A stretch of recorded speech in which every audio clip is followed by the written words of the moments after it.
Bon, alors comme ça on connaît rien à la cuisine coréenne, clairement je peux pas laisser passer ça en fait. Allez avec moi.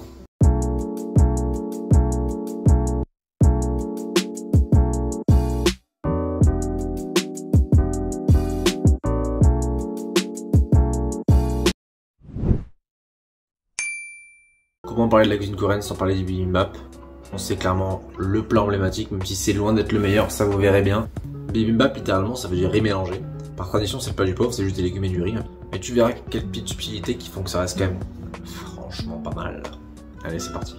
Donc pour commencer, tu vas prendre une carotte, du pak choi, de l'aubergine, une courgette. Bon, elle est emballée, mais bon, ça c'est un détail de la Corée. Des champignons, et surtout, du riz en fait, c'est le concept. Mais t'es pas obligé de tout prendre, hein. Si t'as juste une carotte, une courgette ou juste du riz, ça ira. Pour le riz, je te conseillerais de prendre du riz rond. En France, tu peux en trouver comme du riz à dessert ou du riz à sushi. Tu verras, ça change complètement du riz que t'as l'habitude de manger.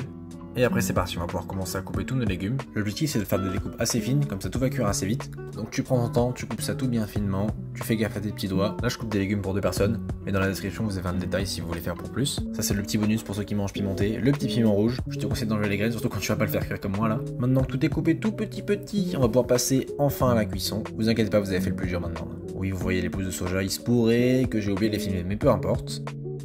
Donc pour la cuisson, tu vas prendre une poêle, pas compliqué, ça va être la même poêle pour tout, on va pas s'embêter avec la vaisselle, un fond d'huile neutre et on va commencer par les aubergines. Pour les aubergines et les courgettes, je vais les saler un petit peu afin qu'elles perdent un peu d'eau, ça cuira un peu plus vite comme ça aussi. Les champignons, je vais pas les saler pour pas qu'ils perdent trop d'eau et qu'ils se ressemblent plus à rien, donc je vais simplement mettre un peu de sauce soja. Et rebelote pour les carottes, tu les fais sauter bien gentiment. Ensuite on va venir blanchir le pak choi et les pousses de soja. Donc tu le laisses à 30 secondes dans l'eau, on veut pas non plus que ça soit tout raplapla. Et ça y est, tous tes légumes sont prêts, on va pouvoir passer au main event, à la meilleure partie, le riz. Donc premièrement en fait si t'as pas de cuiseur à riz, en fait tu peux partir. Non, il y a des méthodes pour le faire cuire à la poêle, je te laisse chercher sur internet. Mais fini le riz qu'on cuit comme des pâtes, ça existe pas, ça c'est interdit ça. Donc bien évidemment, comme t'as pris du riz rond, il faut que tu le laves, donc tu le laves 2-3 fois jusqu'à avoir de l'eau claire. Ensuite un peu d'eau et ça part en cuisson. Bon, je vous ferai peut-être un tuto pour comment cuire son riz à la casserole de manière convenable. Bientôt.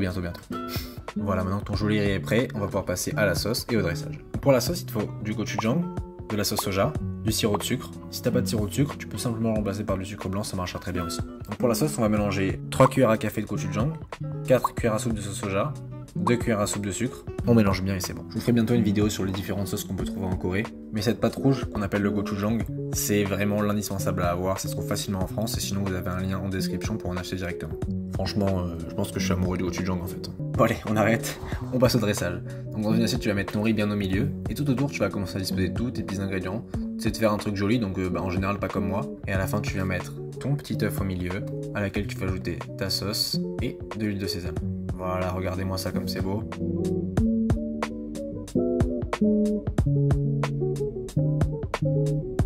Tu peux rajouter un peu de sauce en plus à la fin. En général, au restaurant, on te laisse toujours un pot de sauce pour faire à ta guise. Moi, je te conseille d'en mettre un max, là. C'est franchement, là, on n'est pas là pour rigoler, là. Et après, comme son nom l'indique, en fait, faut tout mélanger. Faut vraiment que ça ressemble plus à rien.